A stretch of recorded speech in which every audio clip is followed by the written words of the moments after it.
Innova Light. Empowering women. Nanginginig talaga ako kasi hindi ko naman in-expect na ito yung magiging award ko dahil sa pangungulit ng mentor ko na punta ako dito dahil sinabi ko nga na I'm a full-time mom. Hindi ko alam kung makakapunta talaga ako dito. Nakakaiyak pala to. Kasi first time ko to. So, nilagay ko na talaga dito yung sasabihin ko kasi baka hindi ko na masabi sa sobrang kasi yan sila Miss Josville. Sinasabi na nila sa akin na ako nga daw. So, wala akong idea before na di ba hindi ko ina-expect kasi from TikTok lang din naman ako. From TikTok ko lang din siya nakita. From zero income. Tingnan nyo naman, ngayon nasa 5 digits na ako. Wow! Monthly yan ha. Wow! First of all, I'm very grateful and honored to be here today.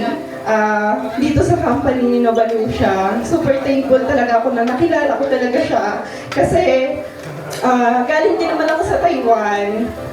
So, dahil nga meron akong PCOS, and nag-age na rin tayo, gusto ko rin naman magka-baby. So, after 6 years, sabi ko, gusto ko nang umuwi kasi gusto ko nang magka-baby. So, umuwi ako. Nagpa-check up ako and nagpaalaga ako. From 1 month lang, biniyayaan agad ako ng baby. Actually, 33 years old na ako.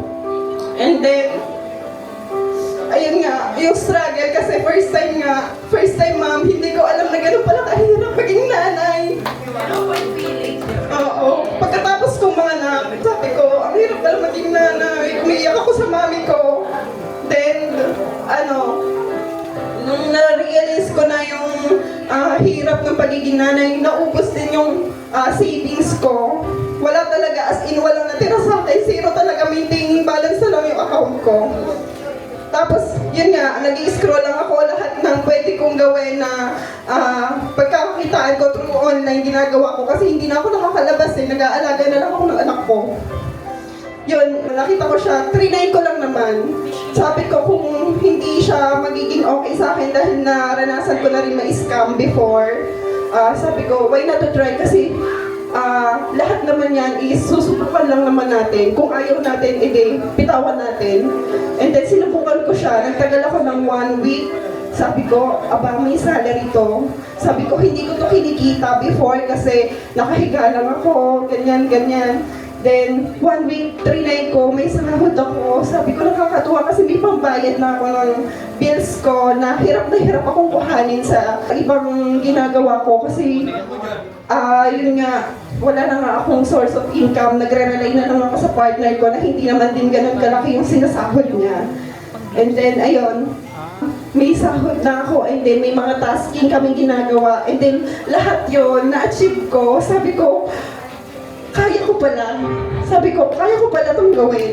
Sabi ko, pinagpatuloy ko siya hanggang sa naabot ko nga. And then, hindi ako tinigilan ng mentor ko, which is a mentor siya. Super duper talaga. Nagpapasalamat ako sa encouragement na binibigay niya sa akin kasi hindi niya ako binitawan. Although, dalawa na lang kami ni Miss Myra sa team namin. Dalawa na lang kami lumalaban. Pero pinupush through ko talaga. So, ayun nga.